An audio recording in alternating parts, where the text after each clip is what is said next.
Good morning, everyone. My name is Natalie Fanny Gonzalez. I'm the Montgomery County Council President. We have two proclamations today, and the first one is a proclamation recognizing Ramadan by the County Council President, myself, with the County Executive, who I do not see here, which is okay. If everybody who's here for this proclamation, can you please come forward? Appreciate it. Thank you.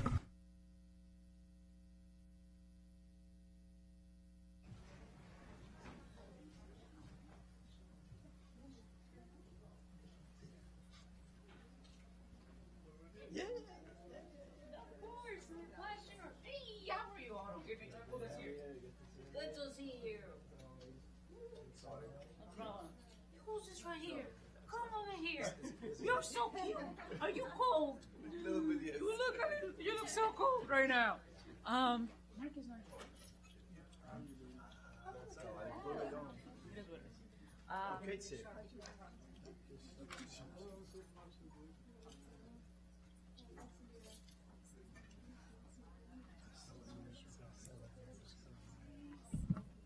Testing, 1, 2, 3. Okay, it works.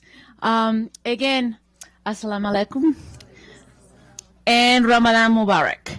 Thank you all for joining us today for this joint proclamation with the County Executive. Just imagine that he's right here next to me. That man is running late. It's okay. Thank you for all joining us. It is an honor to be with you, with so many community members as we come together to recognize the holy month of Ramadan and celebrate the vibrant Muslim community here in Montgomery County. Ramadan is a powerful, unifying time in our Muslim American community. American community in Montgomery County continues to lead through civic engagement, lots of civic engagements, service, and efforts that foster understanding across faith and cultures. At a time of global uncertainty and rising bias, your leadership and presence helps strengthen unity and compassion here at home. Montgomery County is one of the most diverse communities in the nation, and our Muslim community is an essential part of what makes us strong. We're deeply grateful for your continued contributions and partnerships. As we mark this sacred month, we celebrate the contributions of our Muslim community and recommit ourselves to unity, respect, and shared purpose. May this Ramadan bring peace, joy, and abundant blessings to you and your families. And with that, I'm going to ask, I know one of the speakers is here, the other one is not. So I have Iman Raghav. He's not here? Oh, there you go. Come here, please. Okay, well, one of them. There you go. You want to share a few words? Yeah. Go ahead. Just want to say thank you so much, and appreciate your considering the Ramadan and the celebration of Ramadan and the spirit of our religion, just to promote the sense of coexistence and love and multiculturalism in our community. And we're here to serve, and if any help or any need for the community, we're here to serve our community. And we're so happy that we are engaged with the community and the public service. And thank you so much for considering Ramadan as a celebration and a part of our community culture in this area. Thank you so much.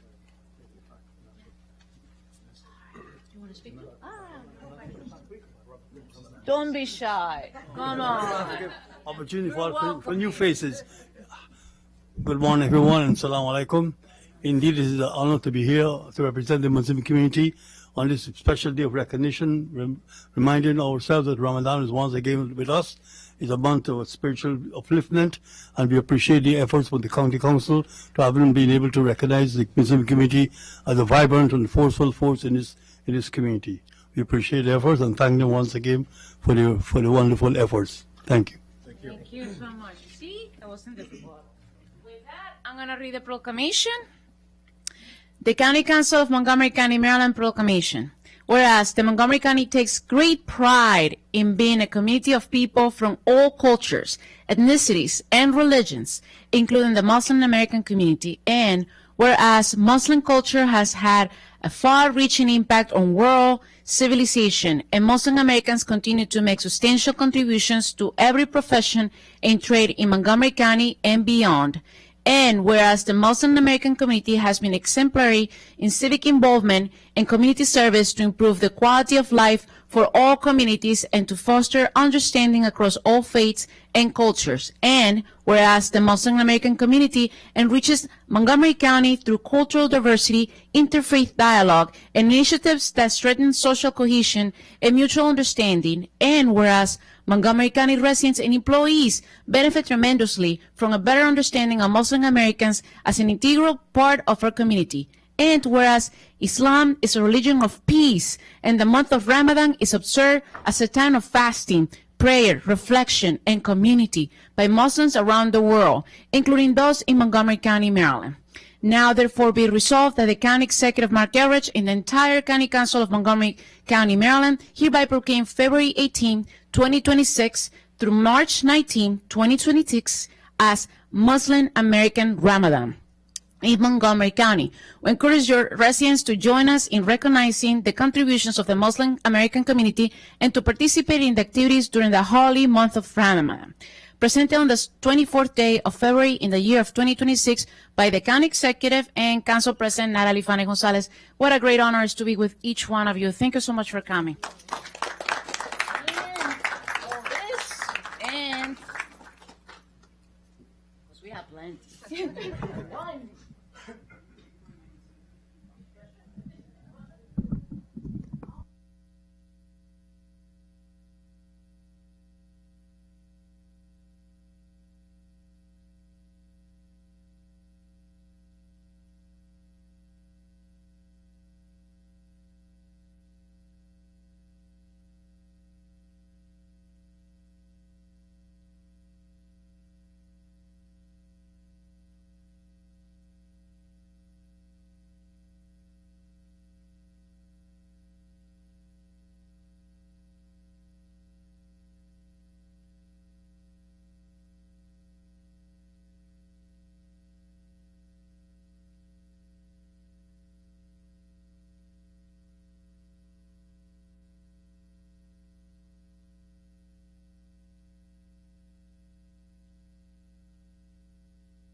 Thank you so much.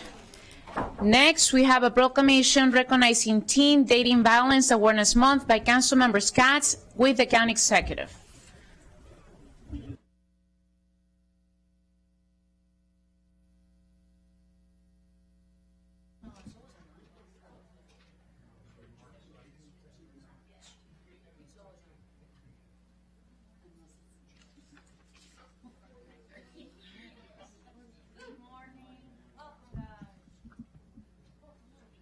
Well, good morning, everyone. We're still hoping that the county executive will be here, but if not, we're going to go forward without him.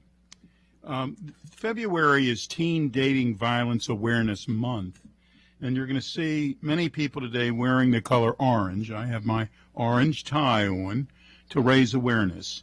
Teen dating violence affects nearly 10% of all teenagers in the United States, and many teen relationships, nearly 1/3, are characterized as either unhealthy or violent.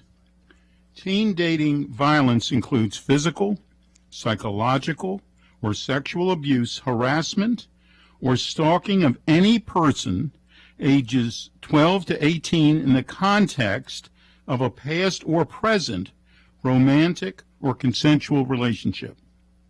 This type of violence can be done in person or electronically via social media.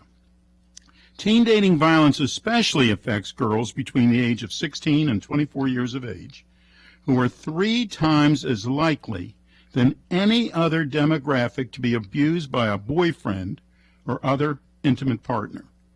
Consequences of teen dating violence include depression, anxiety, aggression, alcoholism or drug abuse, anorexia or bulimia, thoughts of suicide, and sexually transmitted diseases. To prevent teen violence, we must encourage open and free communication.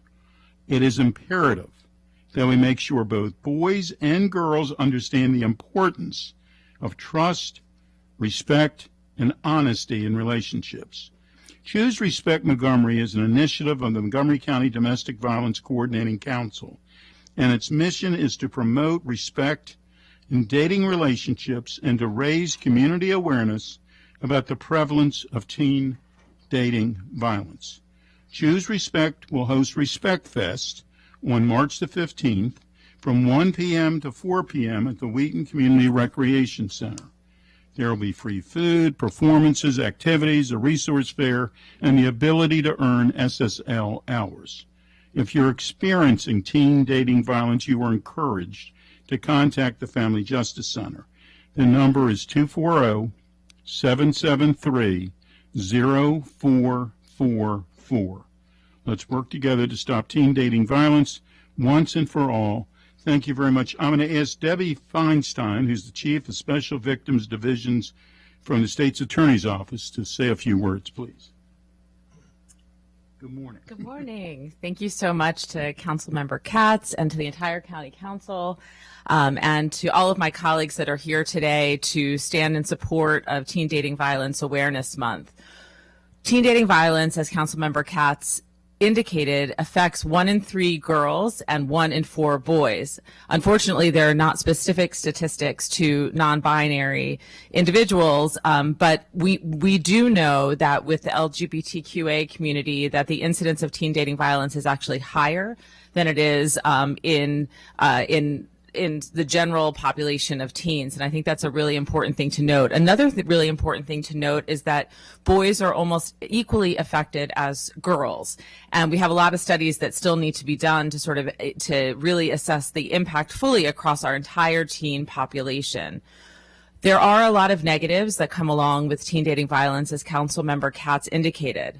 But I'd like to focus on a positive for a moment. Our county does an incredible job fighting teen dating violence. We're in the schools. We're offering healthy teen dating programs in the schools. We have a partnership with the Department of Recreation where we promote programs with Soccer for Change, and all of the kids that are participating in Soccer for Change participate in something called Coaching Boys into Men and Athletes as Leaders, again, to promote healthy relationships, positive conduct. And that's really what we're focused on. I'd also like to mention that we have a public service announcement contest, and everyone will see the big reveal of the winners on March 15th. And I would encourage everyone to come on March 15th to the Wheaton Community Recreation Center from 1 to 4. It is free. There's free food. There's raffles. Again, despite the seriousness of the topic, it's actually a pretty upbeat with performances, yoga, Zumba, all sorts of things to try and kind of focus on the positive, that we're here, we're fighting teen dating violence, we're working on education, we're working on education around consent and sexual assault prevention, and it's amazing to have this collaborative standing behind me, representatives from so many agencies. I would be remiss if I didn't give a special shout out to Ashley Barrios, who is the program manager for the Domestic Violence Coordinating Council, and really is the person that does almost all of the planning for all of these incredible events. So I want to give a special thank you to her. And again, another thank you to the County Council for your ongoing support. So many of you show up and stand up in support of this issue, and we're incredibly grateful. So thank you so much, and thanks so much for the proclamation this morning, Councilmember. Thank you. I'm going to ask the crowd behind you to please introduce themselves. Jody Finkelstein, Executive Director, Montgomery County Commission for Women and Human Trafficking Prevention Committee. Sheena Foster, Commissioner and Chair of the Montgomery County Commission for Women.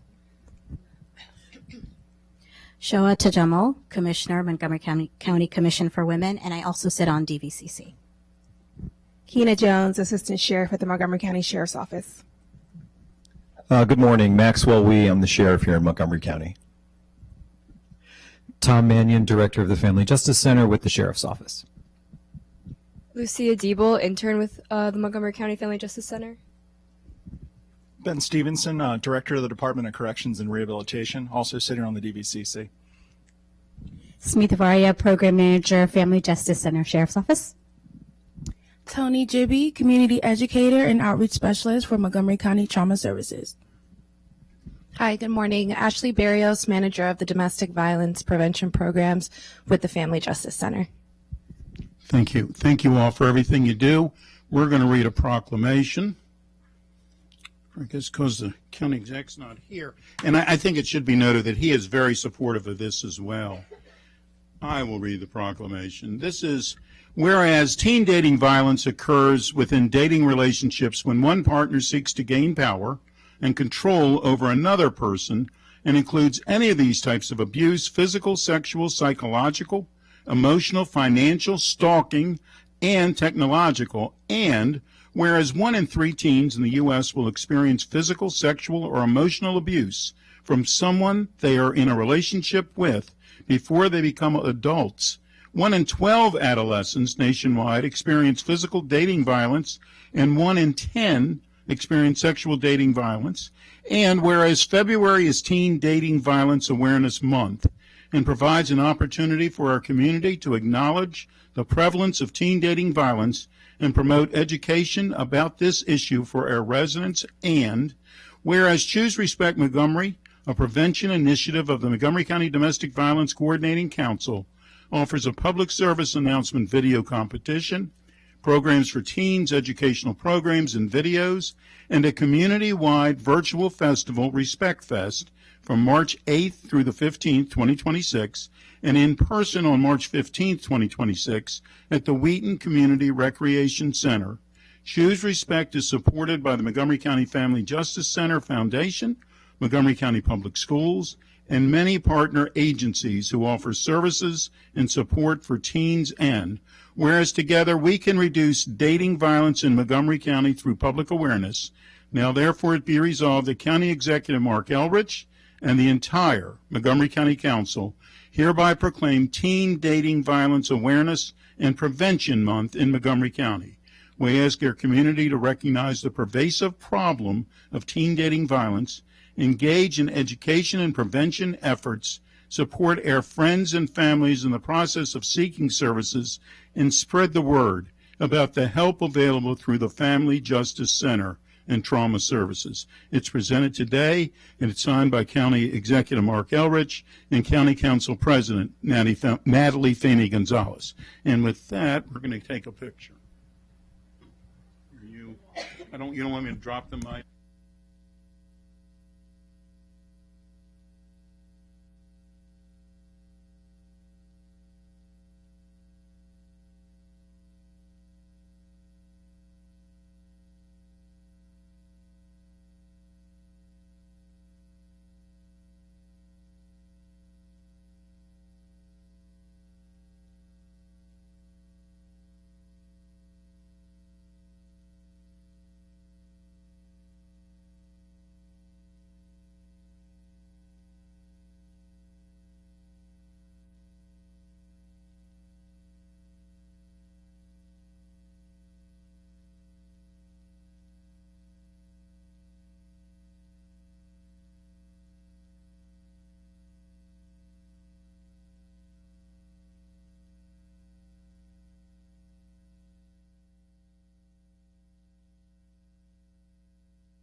Thank you very much.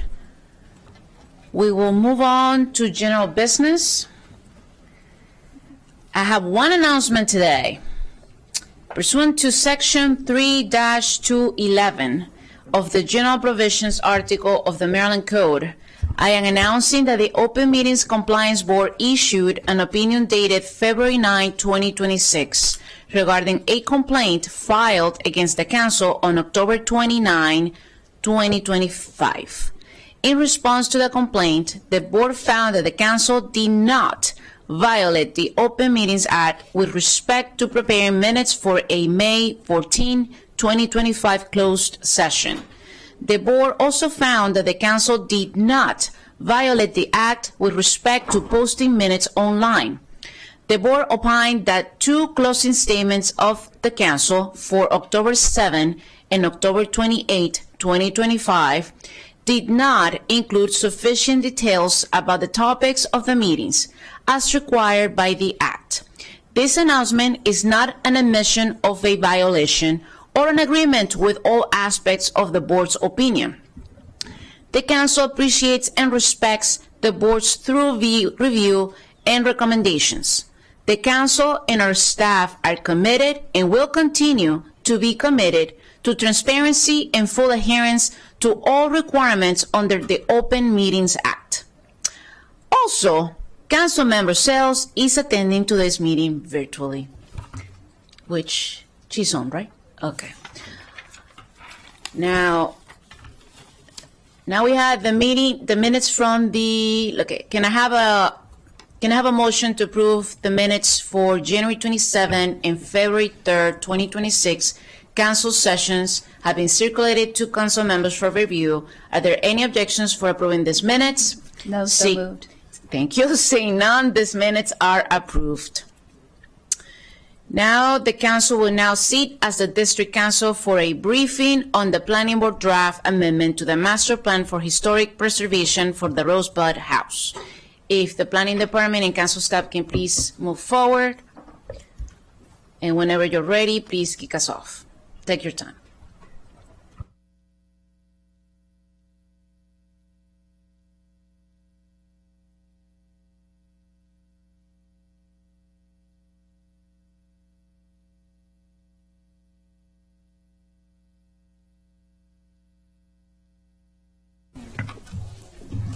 Good morning, Council. We are going to get a briefing this morning on a designation, a proposed designation for the Rosebud House to the Master Plan for Historic Preservation. I need to pull it up on the laptop here, but while I do that, I'm going to turn it over to the chair and to Ms. Ballo to give you some opening remarks. Good morning, Council President Franny Gonzalez and members of the Council. For the record, I'm Artie Harris, Chair of the Montgomery County Planning Board. I'm delighted to be with you this morning as we brief you on our recommendation to add the Rosebud House to the Master Plan for Historic Preservation. The story of this home reflects the effort that Black families poured into seeking education and follows the history of public education for the Black community in Montgomery County. The history of this property and the family that has lived there for 4 generations are a direct result of the unique conditions present in Sandy Spring in the 1800s. If designated, this property would be the only residence in Sandy Spring listed in the Master Plan for Historic Preservation for its association with African American history. I'll now turn it over to Rebecca Ballo.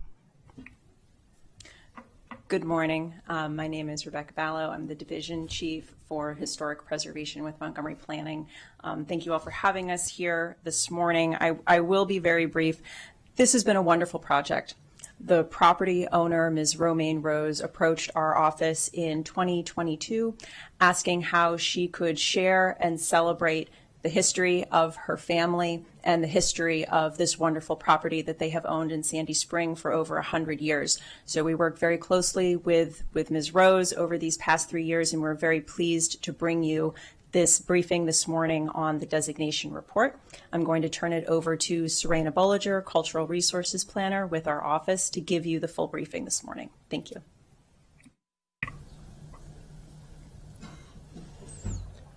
Good morning. I'm Serena Bolliger, Cultural Resource Planner with the Historic Preservation Division. Perfect. lovely. The purpose of today's briefing is to discuss the Rosebud House in Sandy Spring, which is being considered for designation to the Master Plan for Historic Preservation. The Budd House was built in 1912 by Perry Budd, a Sandy Spring native, lifelong educator, and member of the prolific Budd family, who were the earliest settlers of several African American neighborhoods in the Sandy Spring area.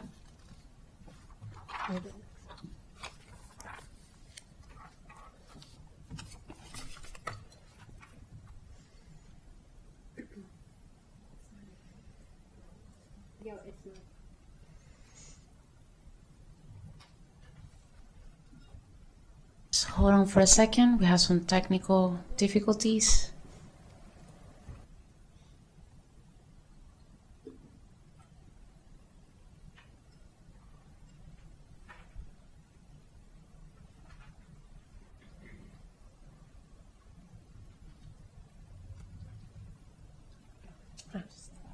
Perfect. Okay. Sorry about that. In 2022, the current property owner, as Ms. Ballo mentioned, approached the historic preservation staff for designation. Staff met the owner at the home for several site visits and worked with them to survey the home. We did research at several archival institutions and discovered numerous references to the Budd family in historic resources and built an understanding of the significant contributions of the Budd family to the Sandy Spring and Olney areas. In July of 2025, the HPC held a public hearing and work session and found unanimously that the Rosebud House satisfied 2 designation criteria listed in Chapter 24A3 of the County Code, and recommended that the Planning Board list the property on the Locational Atlas, and recommended that the County Council designated the property in the Master Plan for Historic Preservation. In December of 2025, the Planning Board voted unanimously to list the Rosebud House on the Locational Atlas and recommend that the County Council designate the property on the Master Plan. Perfect. So now a little bit about the house's site. So the Budd House is a 2-story wooden side gable dwelling with a rear L and a circa 1930s rear kitchen addition. It has stood in the historic Black Enclave on Brook Road in Sandy Spring for over 113 years. The house was constructed in 1912 by Perry Budd, and since the home was built, it has remained almost constantly in the possession of the descendants, largely through matrilineal descent. Perry Budd was a successful teacher and education administrator whose path represents the advanced academic opportunities and success of Black residents in the Sandy Spring community.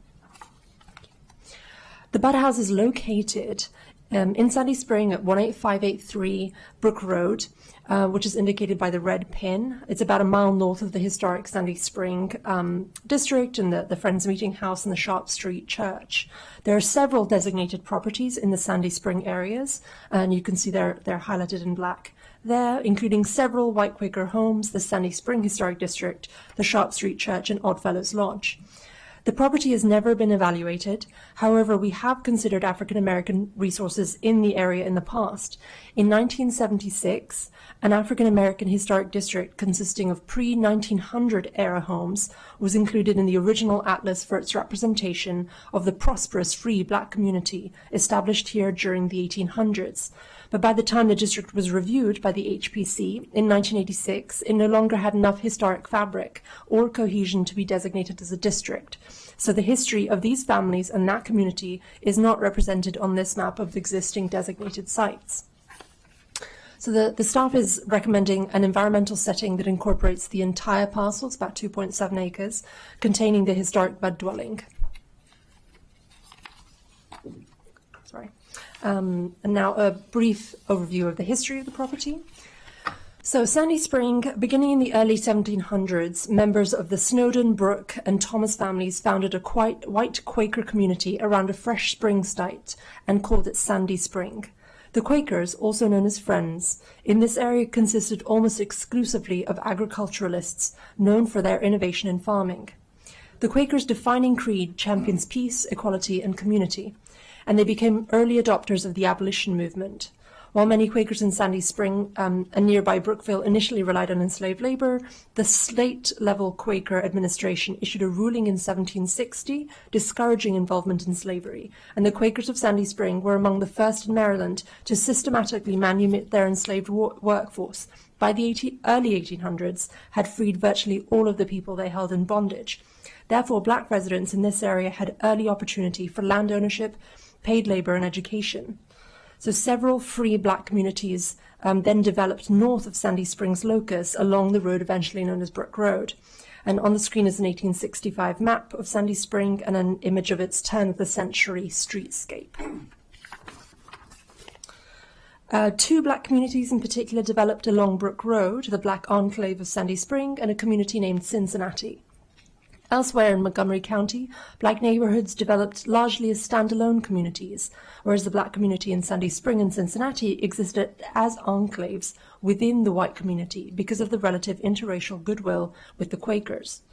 Because of their social acceptance within Quaker life, they had access to the Quaker stores and services in ways that the independent communities did not. Quakers were staunch proponents of education and had supported, provided, or funded black education in Sandy Spring long before education was available for African Americans at a public level. So we have records of the Budd family living as free citizens in Ashton only since at least the 1840s, if not earlier, and generations of the Budd family have been recorded as important contributors to the Sandy Springs black community growth. They are identified as founding supporters of the Sharp Street Church and the Jerusalem Mount Pleasant United Methodist Church. The Budds quickly became prolific landowners. The earliest known family landowner was Daniel Budd in 1855.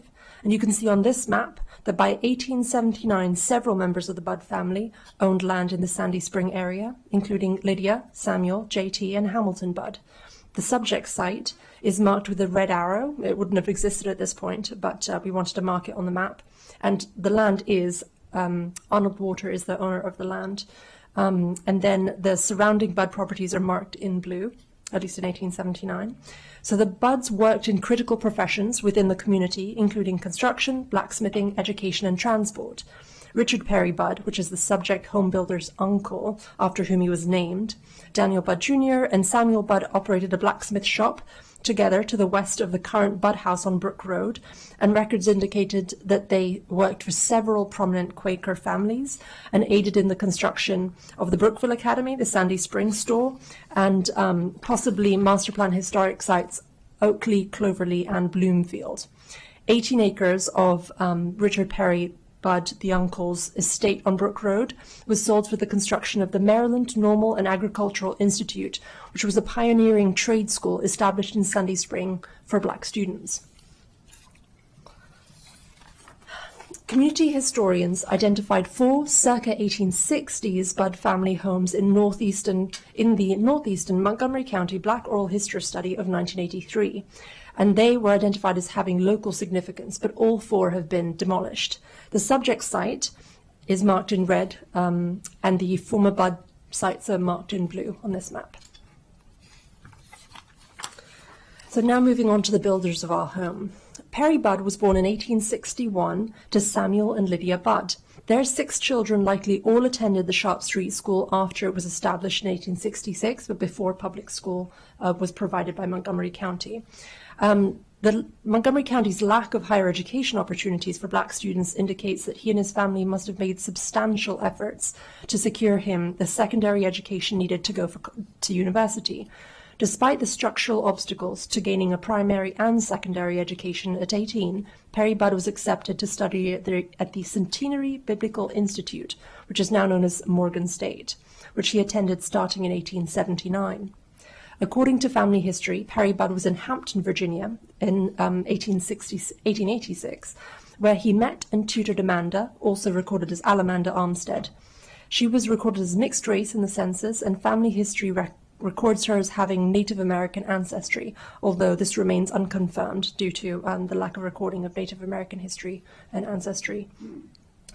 Perry Budd and Amanda Armstead returned to Sandy Spring together, married in 1887, and Amanda is remembered as a prolific homemaker who supported the Sharp Street Church, won prizes for her baking, and always kept her kitchen open to community members who needed help. Perry Budd began teaching at Linden School, also known as School Number 4, in the Mechanicsville district, later known as Olney, in 1887. He took a leadership role in the county education system, attending the Maryland State Progressive Teachers Convention as the county representative later that year. He continued teaching for at least 13 years. In 1905, he was appointed by the county school commissioners as a trustee for the Sandy Springs School, likely where he had begun his life as a student. Perry Budd then worked as a reporter for the Afro-American newspaper in 1908, where he reported on education-related and school board activity. 4 generations of the Budd family have lived at this home. Perry and Amanda's children and grandchildren were raised here and have used it as a home base as they traveled out of state to make their fortunes. Perry Budd died in 1933, and the home was purchased by his son Charles Budd. Zadie Riggs purchased the property in 1953 and lived at the house with her husband William Riggs and their 3 children and grandchildren.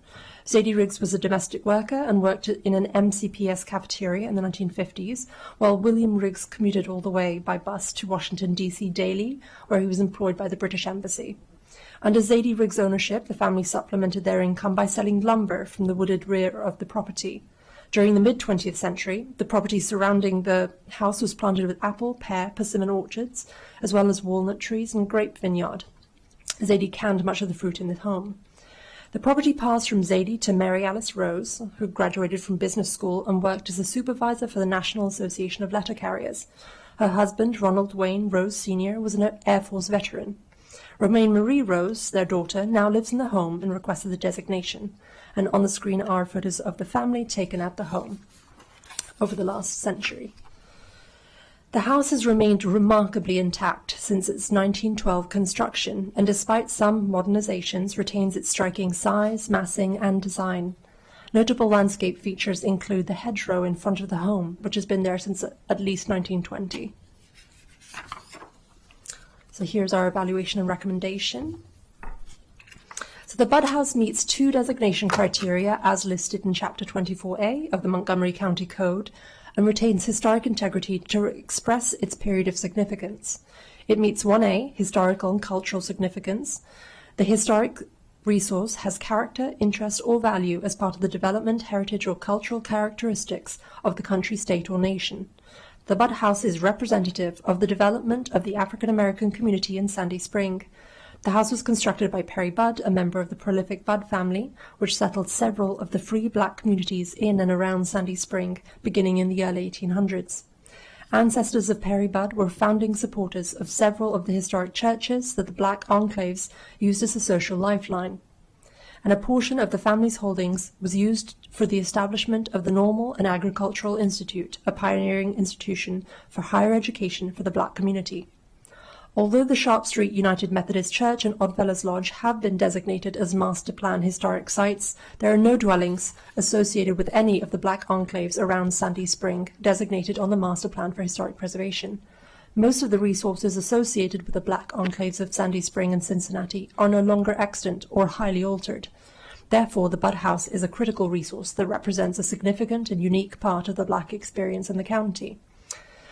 The site also meets 1D, historic and cultural significance, exemplifies the cultural, economic, social, political, or historical heritage of the county and its communities. The Budd House has character, interest, and value representing the unique opportunities available to black residents in Quaker communities before and after emancipation. Due to the progressive political environment fostered by the Quakers in Sandy Spring, black inhabitants had early access to education and paid labor and established one of the earliest working and middle-class communities black communities in Montgomery County. Despite widespread slavery and general discrimination, the black community in Sandy Spring were able to gain an early foothold into land ownership and community development, evident from the establishment of the many black neighborhoods and the first elementary and first upper-level schools for black children in the county. Perry Budd was in the 2nd generation of landowners in his family and was able to construct a large, 2-story house at a time when many other families of color in Montgomery County were building small vernacular houses if they were able to purchase land at all. Although a house of this size would typically be unusual for a black elementary school teacher elsewhere in the county, this large, multi-story home is representative of the type of construction built by 2nd-generation landowners in Sandy Spring, although a few examples survive.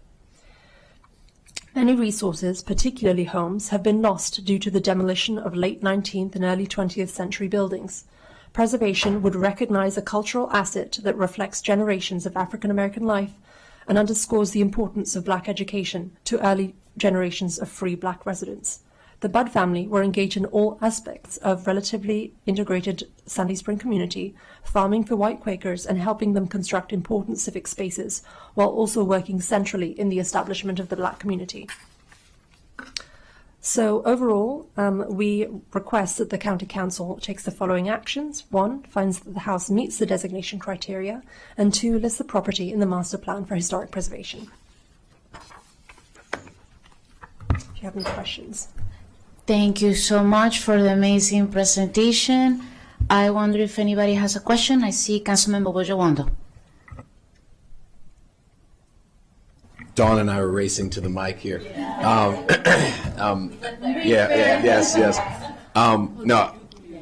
appreciate it. As a Ashton Sandy Spring resident, and I was pointing to my colleagues. That's my road right there. Just very proud of this effort, and it's such a great part of our county and great story and great community that, as you said, was ahead of its time in Montgomery County, thanks to the Quakers in large part, and just that community. And it's a very unique, obviously people know about the Sandy Spring Slave Museum, but they don't know, I think, about the larger community that has been built around that and that still thrives in many ways. So I'm just personally an honored to be a part of that community, but I'm thankful for the planning board's work to lift this up, the Budd family history, and I know where this house is, and it's going to be really cool to see it historically designated. So thank you for all your work on it. Thank you. Thank you. Councilmember Lukie. Thank you, Madam President. And thank you for all of your hard work. It's a joy living in that community. And I have heard many presentations about Sandy Spring over the past few months, working with some scouts that are based in Ashton, because they have to do this for their citizenship in the community badge, and it's Eagle Scout required. And of course, this house was not discussed because it's not something that they would readily find on the internet. So guess what they're all going to get in response to today's presentation? They may have already had that requirement signed off, but they're going to learn some more because it's important for them. And they've done things like we've gone to hike and do cleanup all the way from 108 down to the spring itself, right? And I want to thank you for highlighting the other areas around there which don't include a home, and that's why this particular piece and designation is so important. But for example, Ash Cemetery. And note again, as my colleagues like to say, for all the millions watching at home, there was a Liberty tree planted there in the fall, and hopefully some tulips that will come up because I put some tulip bulbs around it. But there's going to be a ceremony there on May 3rd, and that's a great time for people to come out who've never visited before and who didn't know when they drive on these back roads what it is that they're driving by or why it's there or how it came to be, and a great time for them to come see this house as well as the Slave Museum and all the other attended properties that are in and around that area, and really be present. So thank you for this work. I'm very excited that we still have this house and that we can do this, and appreciate the attention to detail that you've all taken. Thank you. Thank you very much, and thank you to the Planning Department for their amazing work as always. So with that, the public hearing for this item is scheduled for this afternoon at 1:30 p.m. and a Planning, Housing and Parks Committee work session is scheduled for March 16, 2026. Now we can move forward. Thank you. Have a nice day. I love that sweater, by the way. Rose, I can see that. Had to point it out. Agenda item number 2 is action on a resolution to approve the creation of Viva White Oak Development District. The Joint Economic Development and Government Operations and Fiscal Policy Committees recommend approval with amendments. I'm going to ask Chair Stewart, would you please share the Joint Committee's recommendation before we have Council staff to speak? Thank you. Thank you, Council President. On January 28th, the Joint Government Operations and Fiscal Policy Committee and the Econ Committee voted to approve the resolution with 2 amendments. I'm going to turn it over to our staff in a moment. The resolution that the joint committees are recommending establishes the Tax Increment Finance, or TIF, Development District in White Oak, identifies the existing tax base that will continue to generate tax revenue to the general fund, establishes the tax increment that will generate revenue to support the issuance of TIF bonds for the public infrastructure required to develop the Viva White Oak project, and establishes the parameters for the levy of a special tax to backstop the anticipated TIF bonds. The resolution does not authorize the issuance of any bond series at this time. That will be something the council does in the future.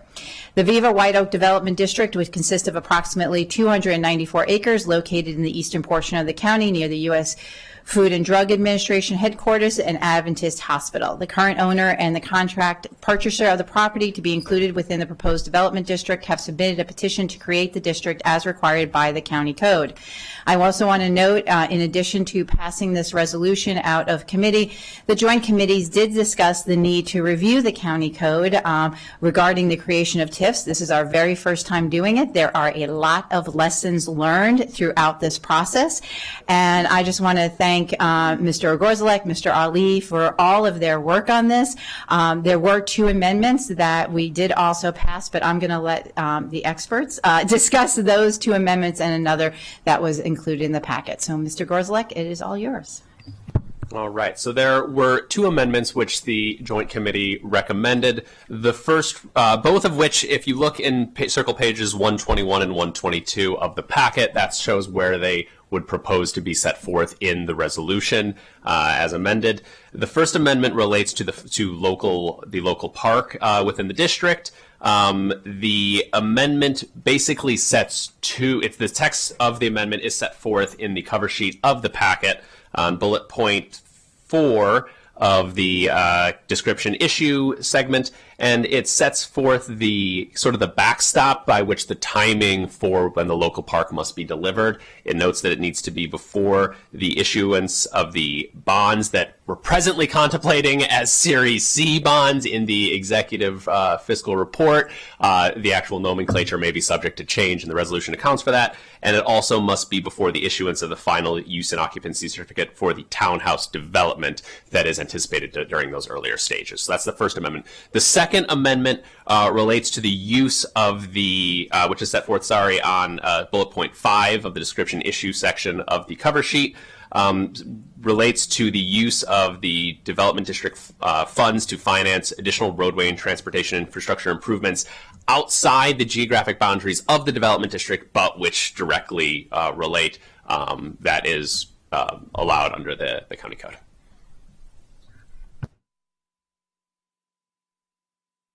Thank you so much for that explanation. The joint committees fully support the 2 amendments. Does anybody have any questions? No, that was simple. That was clear. It took a lot of work behind the scenes. You have no idea. But I think we were able to move it forward. Is there anything else that you have before I bring this other issue going on? No, nothing else. Okay, so last year when we were discussing this TIF, I mentioned the great importance of ensuring that this project will be having at least 15% NPDO. I actually mentioned 17.5 as we did with the tax abatement. And in 15, I have met with the developers, and I'm just going to say the disappointment that we have an amazing project moving forward, but not the ability to ensure that the developer will meet the standard that this county has had for the past 12 years. It's nothing new. And I understand that the developer still refuses to move forward with 15 instead of 12.5%. I thought 15 was a really reasonable compromise as we're doing across the county. But looking at the intensity of this refusal to meet reality, because the point is not just to say that we have a lot of affordable housing in this particular area. The point is to say that people within the project will be able to afford to live here, or more people in this case. So I'm not gonna continue pushing this forward because it has been very clear that that a different standard will be applied here. And with that, if no one has any questions, I think we're ready to vote. And I'm going to call for a motion. We have a recommendation from the Economic Development and Government Operations and Fiscal Policy Committee and Economic Development Committees. Those in favor of approving the Viva White Oak Development District, please raise your hand. You should say something. Yeah. Well, you know what? I don't want to stand in the way of the vote. So, but I'll make the motion to pass the resolution as amended by the committee, and I'll come back after the vote and make a comment. Oh, simple. Well, I got more to say, but I want to get the vote done. Okay. After. Yeah. So those in favor, please raise your hand. And I know Councilmember Lawrence, is she not on? She raised her hand? Okay, I don't see her. All right, so it's unanimous. Thank you so much. With that, I'm going to ask Councilmember Meng, who's the district council member for this area, to share a few remarks. Thank you. Thank you to the GO committee for the work on this. Thank you to we can see Councilmember Sales vote. Thank you to my colleagues for voting this through, and to the executive branch for getting this done. And thank you to MCB, our developer partners on this project, for the intensity of the community engagement and the thoughtfulness with which you all have approached this project. East County is thrilled. I am thrilled. I know this council is excited to be able to be part of this movement that is really righting historical long-held historical wrongs, underinvestment on this side of the county, and together we are changing that, and we greatly appreciate your partnership. With we've got a 100% affordable senior housing building that is coming. I mean, it's a very exciting project. You all have gone above and beyond, and this is going to be not just a jewel in the crown of East County, but in Montgomery County as a whole, and you all have been a terrific partners. So we are very excited to see all of this move forward, and so glad to have gotten this done today. Thank you. Thank you so much. I don't see anybody wanting to speak, so we're going to move forward. Thank you for your time, everybody. You didn't want to speak, do you? I guess you do. No, I really, Council President, I want to thank you and all the members of the County Council. This resolution shows that Montgomery County can do things differently. And to spur development, especially on a property like this that has sat for so long without moving forward. We all share your desire and your hope that this move forward expeditiously, and we'll be working with MCB to bring the next resolution for bond funding forward. Okay, we'll be watching. Thank you so much for your time. And with that, we're going to move on to agenda item number 3. Is the consent agenda. Is there a motion to approve the consent agenda? So moved. Moved by Councilmember Don Lutke, second by Councilmember Katz. All those in favor, please raise your hand. The motion passes. And with that, ladies and gentlemen, we will return at 1:15 p.m. to continue our meeting. We are now in recess.